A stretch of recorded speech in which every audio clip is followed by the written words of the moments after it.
On the last episode of the Chronicles of Adam Flynt, there was a bit of an interlude,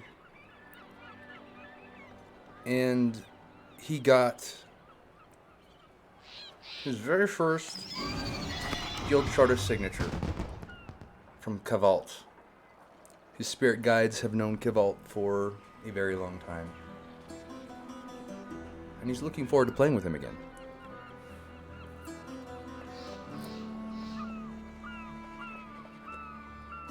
We have another interlude today. There's some breaking news, the kind of shit that Adam Flynt lives for. So, in this interlude, I'm going to be listening to Taliesin and Evitel's video about Bobby Kotick, Activision Blizzard King. And what's going on there, where seemingly untouchable wealthy individuals suddenly feel a little more touchable. So Adam Flynt's spirit guides are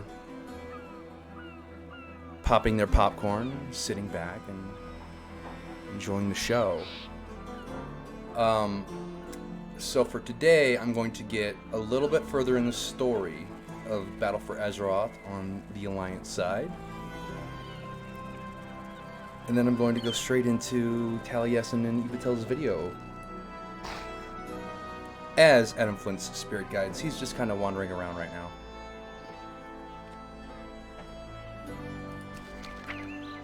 It appears to be the 17th anniversary. Adam Flynt's spirit guides have played since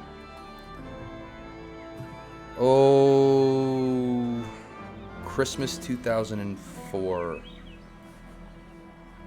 when he was living in an apartment with his stepsister in Omaha, Nebraska. He became mildly addicted and joined the Navy shortly thereafter.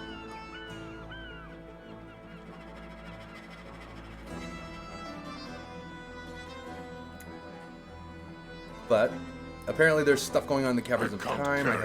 I have a gift that I have no inventory space for, so you can go away. Thank you, Blizzard development team. I thank the development team. I do not necessarily have a lot of thanks for the higher-ups in their corporate structure, but or necessarily all of the development team when they stand in the way of people making their harassment concerns Sir, the heard. situation report is ready. Excellent. Hero, Talia will get you up to speed. Adam Flynt's feelings for Talia have to be put to the side right now. I've always dreamed of adventure. There's an old saying here in Kultiris: when something goes wrong, old sailors will shrug it off and proclaim, "You cannot change the winds." I hate that saying. Adam Flynt hates that saying too. Sanctum of the Sages. All set? Good timing. I have your briefing ready. Complete quest. What's this guy have to say? Greetings from the front. Cyrus takes an official-looking document from his jacket, signs it, then offers it to you. Here, this will give you access to the ferry system. Speak with Cyrus Crestfall and receive the ferry pass. Honor guide you. I accept your ferry For pass, the Lord Cyrus. Admiral. Okay. Where's the ferry go? I'll be back. Can we hit the map? Alright, let's see what you have to say. Well met. A nation divided. Kultiris must be unified before it can be of any help to the Alliance.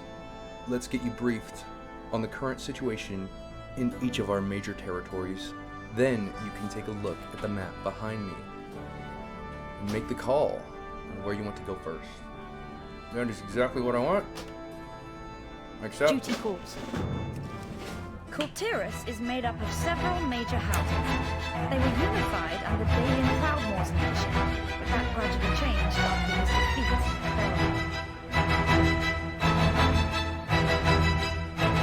Lord Admiral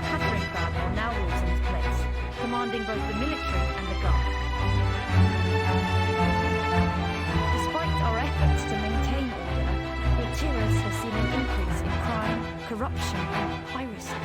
People are losing faith in the Proudmoore ability. To the west lies Justvar, a mountainous region providing most of the kingdom's ore and some of our toughest warriors. House Waycrest has been a loyal supporter of Proudmoore's rule for centuries, but their recent absence from council meetings has given rise to troubling rumours. In Stormsong Valley to the north, the tide soldiers of House Stormsong craft and bless the ships of our legendary fleet.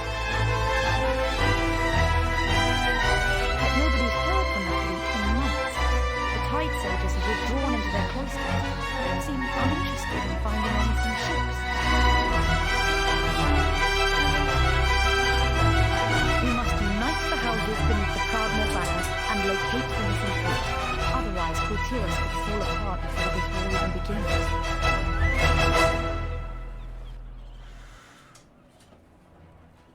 Adam Flynt knows where he's going.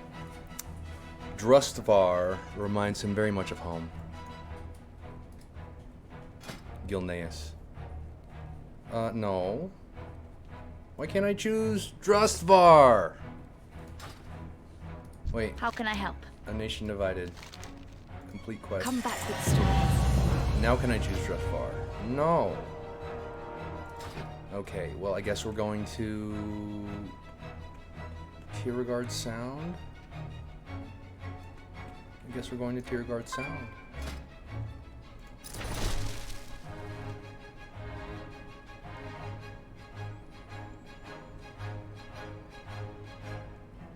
We must convince Catherine Proudmoore to pledge Kultiras to the Alliance. Flynn believes the Ashvane Trading Company's new gunpowder is our best lead. Alright. Whatever, I accept. I've trained my whole life for this. Wait. Can you brief me on Kultiras? We can do again? this. Kultiras is made up of several major houses. They were unified under Dalin Proudmoore's leadership, but that gradually changed after his defeat. No, okay, I have no choice. We're going to Tiergard Sound. Some action. All right, Flynn, what's this big lead of yours?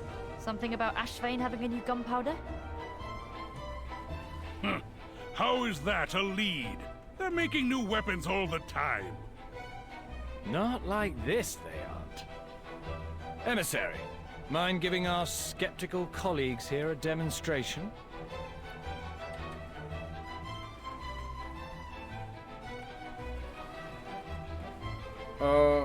Maybe some other time. Adam Flynt has shit to do today.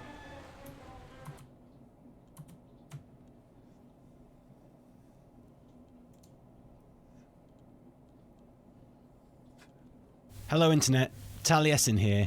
Welcome to a weekly reset special report.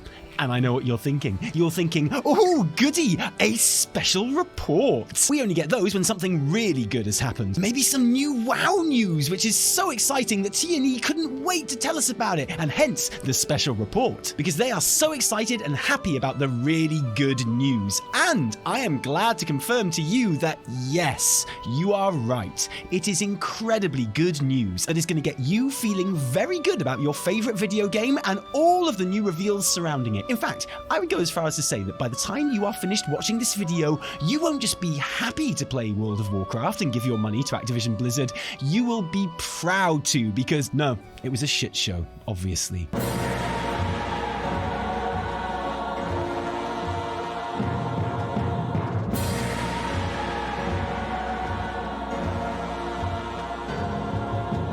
Yesterday, the Wall Street Journal published an article by Kirsten Grind, Ben Fritz, and Sarah E. Needleman, which allege that Bobby Kotick, the CEO of Activision Blizzard King, knew about sexual harassment allegations within the company that he had previously said that he didn't, that he personally intervened to save the jobs of at least one of those men, that he once made a death threat to a former assistant, and that is just the sadly predictable stuff. The guessable shit cherry on this manure pie. The stuff that you could have safely assumed the billionaire CEO of the world's second richest video games company would get up to, right? And you're right, obviously, because we all live in a dystopian hellscape, but believe me when I say that this one, Oh man, it really goes places. Like, if the details in this article are true, and honestly, I'm personally of the opinion that Activision have kind of moved past their benefit of the doubt stage at this point, then Internet, I'm about to tell you some stuff which can absolutely be described as batshit crazy. And furthermore, this is all we're going to be talking about in this show, because if there is a weekly reset on the weekend, honestly, I don't want to detract even further from the innocent WoW devs on the ground just trying to get on with their lives and make a video game that they like. And also, because I know some of you absolutely hate it when I talk about this stuff, so if that's you,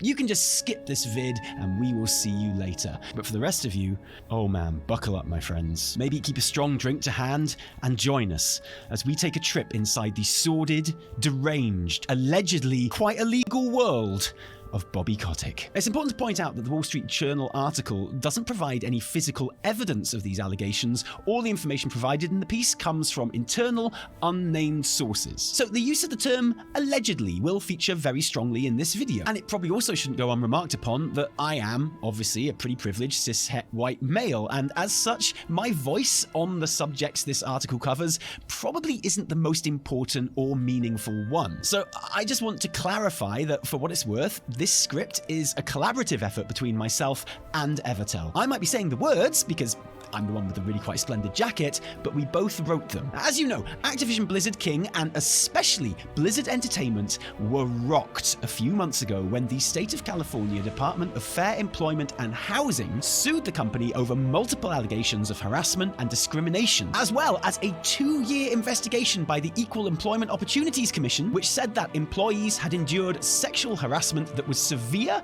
or pervasive to alter the conditions of employment. You remember, basically, all that stuff about Afrasiabi being an absolute monster and being protected by at least a decade's worth of higher-ups at Blizzard, which eventually saw the resignation of J. Allen Brack as company president, and the not-so-subtle removal of names and references of other ex-employees for some reason. Another 500 allegations of harassment and discrimination at Activision have been made in the wake of those initial allegations, and Blizzard staff in particular have been vocal and proactive in their activism and calls for change.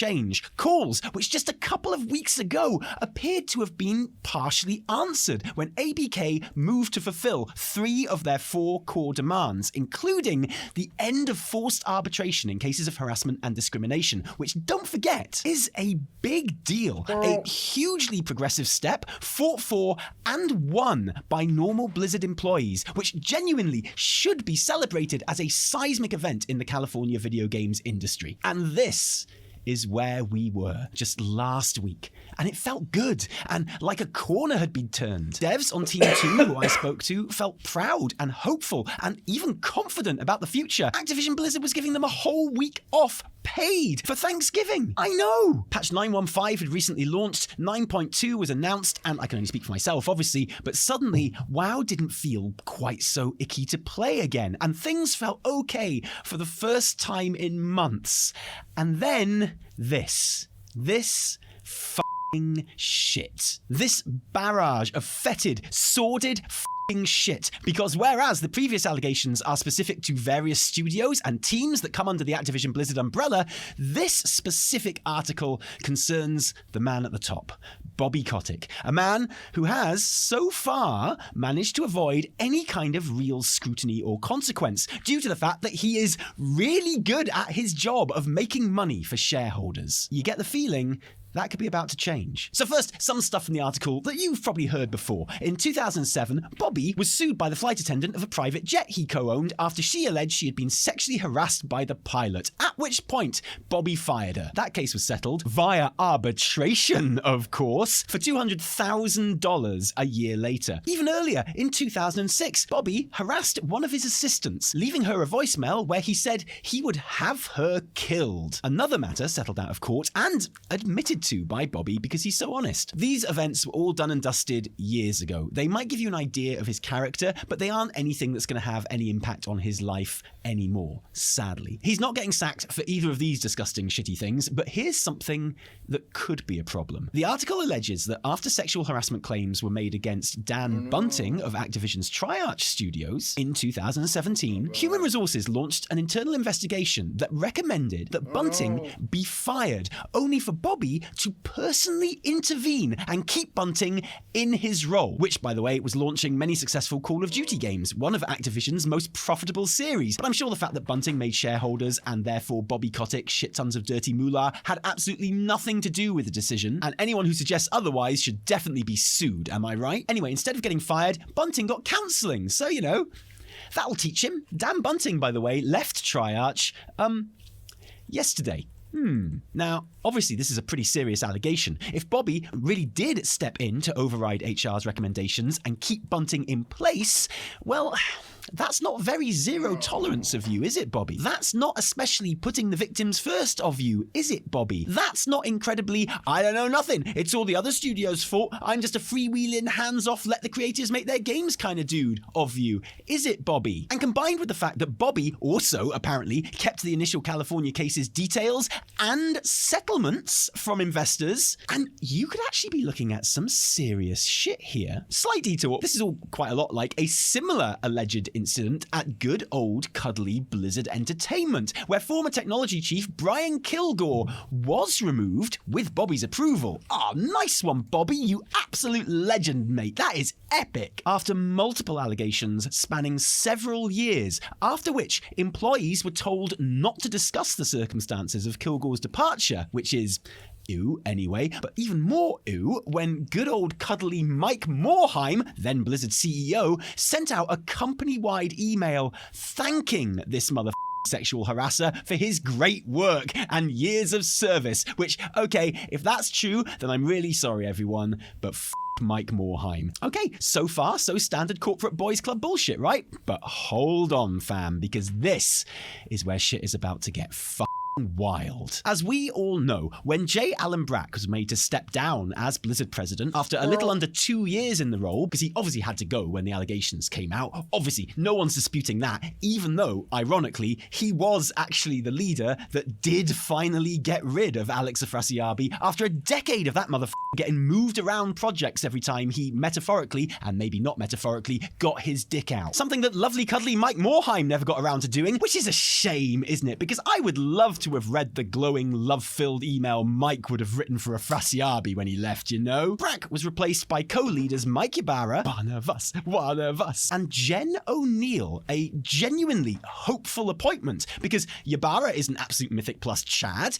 and Jen O'Neill has a proper, impressive CV of actual good work and genuine change in her 18 years at Activision. Being part of the teams of Destiny 2, Tony Hawk's Pro Skater, Spider-Man 2, and like a ton others, but more importantly, many initiatives to improve opportunities for minority employees and encourage diversity. So perfect to show the world that you are serious about enacting change. Having Mike in charge felt really cool. Having Jen there felt important. The first female leader of an Activision business unit. Young, energetic, and righteous, and hours at Blizzard, being involved with WoW stuff. So when Jen stepped down just 3 months later, eyebrows were understandably raised, despite Jen putting out a public letter assuring everyone that I am doing this not without hope for Blizzard, quite the opposite. I'm inspired by the passions of everyone here, working towards meaningful, lasting change with their whole hearts. So good, that's sorted then. Do you want to know what really happened? According to the Wall Street Journal article,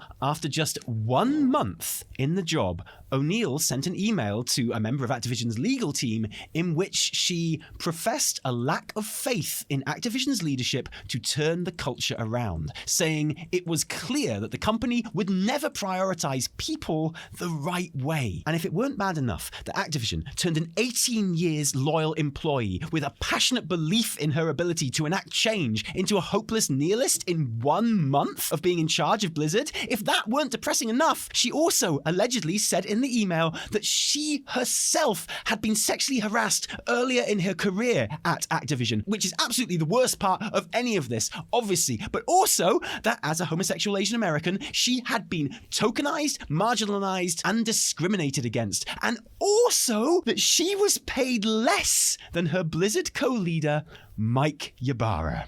And I mean, what the actual I am angry on so many levels here. I'm angry, most of all, because of what O'Neill says she went through being harassed and discriminated against. I'm angry that someone who had worked her ass off for 18 years through that disgusting treatment to finally get to a position where she could enact real change and was told to enact real change and was there as a bright symbol of the coming change. How all the faith she had in the company that she had been loyal to for 18 years was completely wiped out in 1 month. And on top of all that, the sheer mind-bending stupidity of paying her less than Mike Ybarra. Like, how did Activision think they were going to get away with that? What kind of empty, idiotic, clueless, delusional shitbrain thinks, oh no, all the harassment shit is hitting the fan, we'll show our commitment to equality and change by installing a cool hip co-leadership of a man and a woman, and then we'll pay the woman less than the man. Well, I will tell you, Internet, the melted mouldy banana brain of Bobby Kotick, that's who, and forget how evil this piece of shit definitely is for a second, okay? And think about,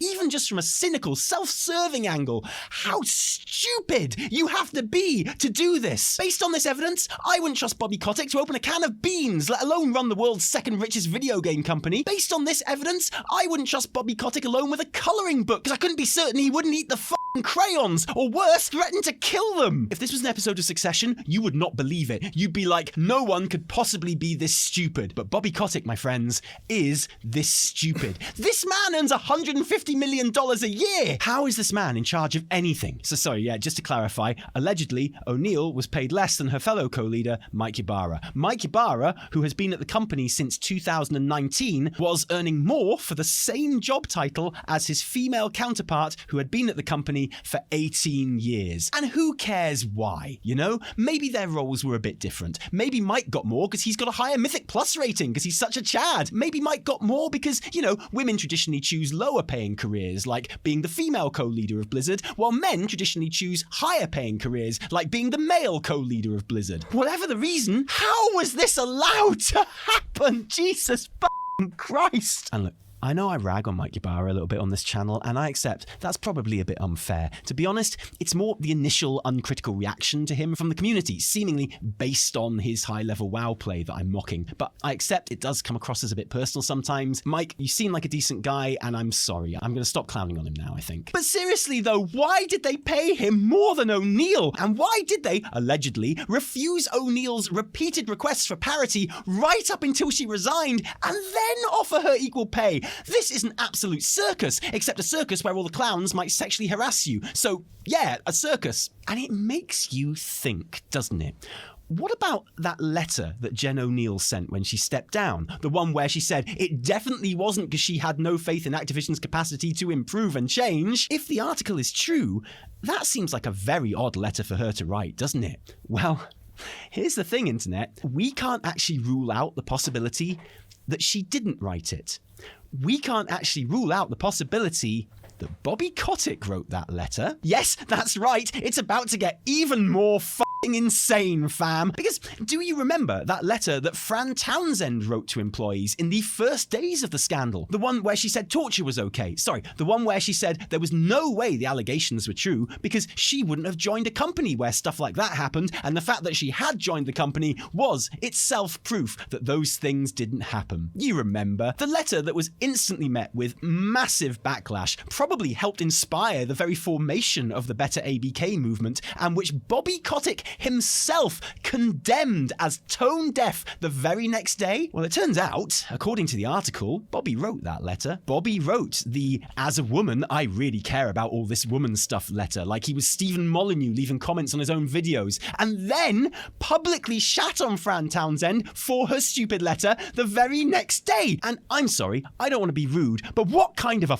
sociopath do you have to be to do that? And can you imagine being Fran Townsend, being made to sign a letter that your boss has written for you just so he could turn around and dismantle you for it in public while angry staff members are holding banners calling for your resignation? She must have thought it was absolute torture and therefore actually okay. Yeah, don't feel too bad for Fran Townsend, you know. She still shared that "the problem with whistleblowing" article the next day, and also, I don't know if we can really mention this enough to be honest, she thinks it's okay to literally torture other human beings. things, but it makes me think, what other letters has Bobby written over the years? O'Neill's leaving speech seems pretty likely. The Zodiac Killer correspondence, definitely. But what else? This is obviously just an absolute mother of a shit show. And imagine, just for a moment, that you are a Blizzard employee. You've just turned a corner. Management have kneeled to some really important demands. You've got a new WoW patch announced, the season of Mastery starting up in Classic, a new Hearthstone expansion reveal. Things are looking up for the first time in ages. And then this. And then, imagine you just learned all of this stupid,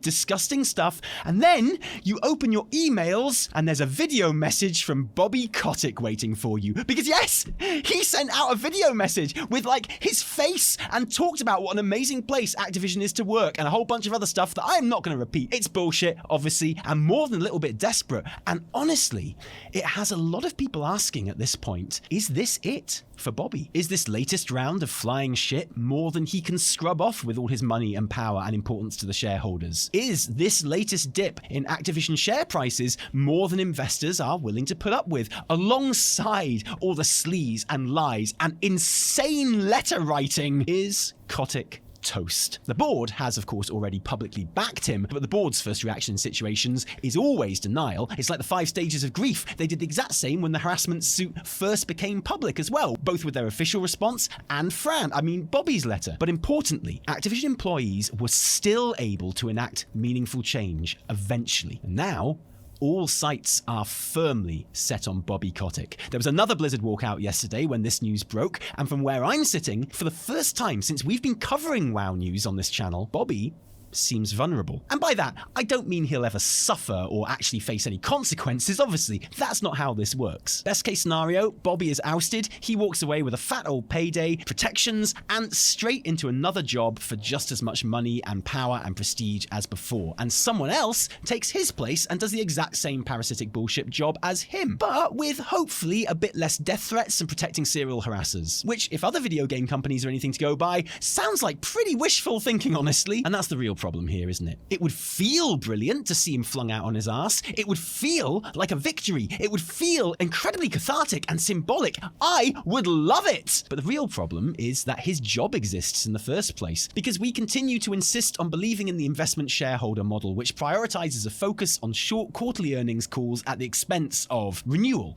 investment, workers, consumers, innovation, and just pure heart and soul. Something that is, unfortunately, quite important in making video games, I think. Bobby doesn't care if the next WoW expansion is good. He doesn't give a shit if Call of Duty is fun. He doesn't care if people are exploited or harassed any more than those things impact that quarterly figure, and any more than whoever takes his job will. That's far too depressing to think about, though. So yeah, fine, Bobby. Sorry, dude. Your days are numbered, fam, and I am not gonna miss you. Bye.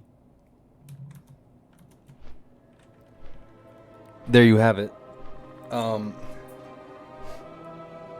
Adam Flynt.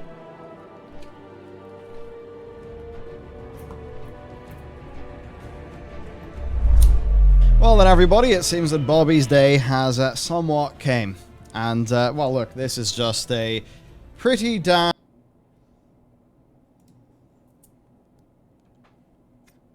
Adam Flynt, his spirit guides very much enjoy when shitheel narcissist CEOs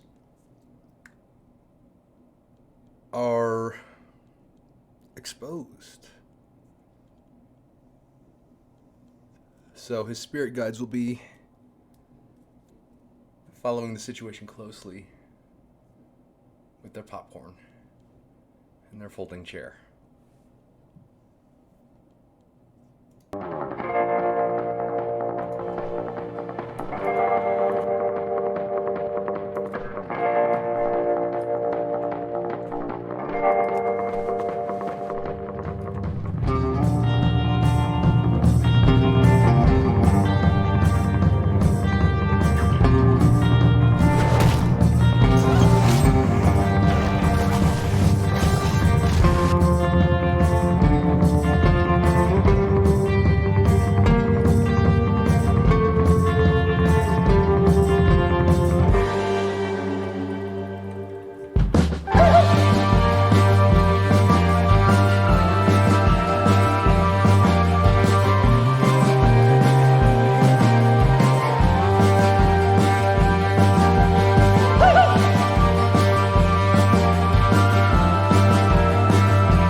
life, but it isn't the end of it. Put me in the ground, but I'm back from the dead.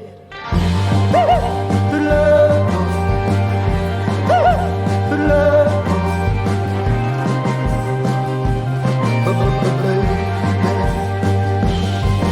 I'm rolling, baby, I'm back from the grave. They can run for their lives, but they can't help me say I'm a whirl in the bed, and I'm coming from there. Put me in the ground, and I'm back from the dead. You hear me howl on the light of the moon. That's how you know that I'm coming for you. Gonna find you alone in the dark of the night. When the world comes, better run for your life. I'll never bleed and I won't ever retch. I'll never feel the embraces of grave. The fair and brave and the good must die. I've seen the other side of living, now heaven's fly. I'll tear through the night and I'll raise some hell. 'Cause I'm a world in the bed and I'm back from the dead.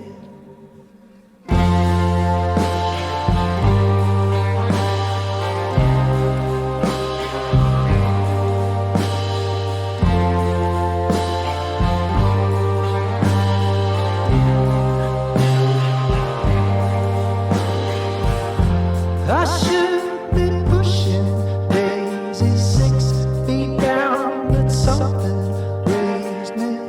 Sent back for to lift my curse. Get me a taste of some chaos first.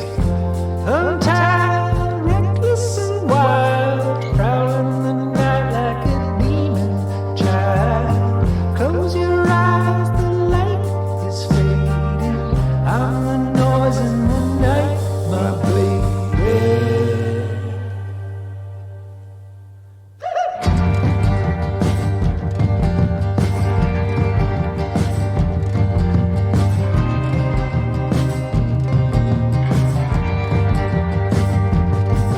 I'm a wolf in a bed and I'm back from the grave. They can run for their lives, but they can't always save. I'm a wolf in the bed and I'm coming for them. Put me in the ground, but I'm back from the dead. I'm a wolf in the bed and I'm back from the grave. They can run for their lives, but they can't always save. No, I'm a wolf in the bed and I'm coming for them. Put me in the ground, but I'm back from the dead. I'm a wolf in the bed. I'm a wolf in the bed. I'm a wolf in the bed. I'm a wolf in the bed and I'm coming for you.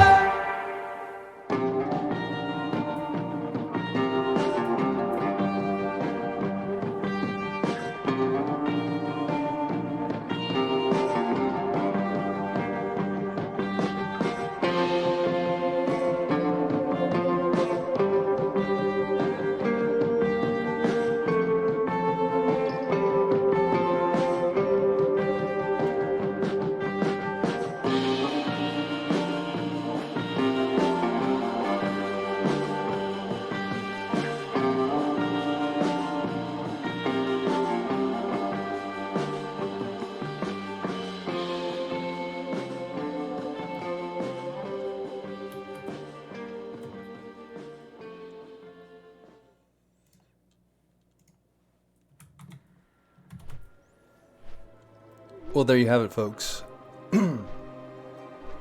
Adam Flynt and his spirit guides have their dancing shoes on.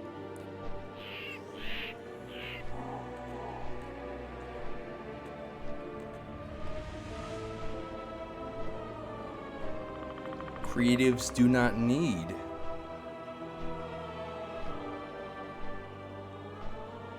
huge investors to build the stories they want this day and age. The developers could go start their own company and put Activision Blizzard under if they chose. Adam Flynt lives for this shit.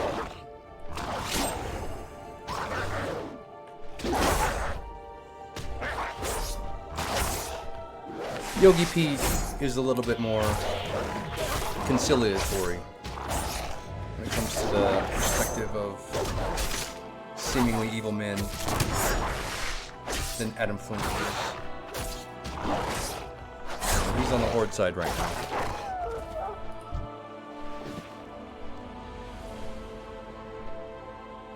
If If you enjoy this content, please consider a like and a subscribe.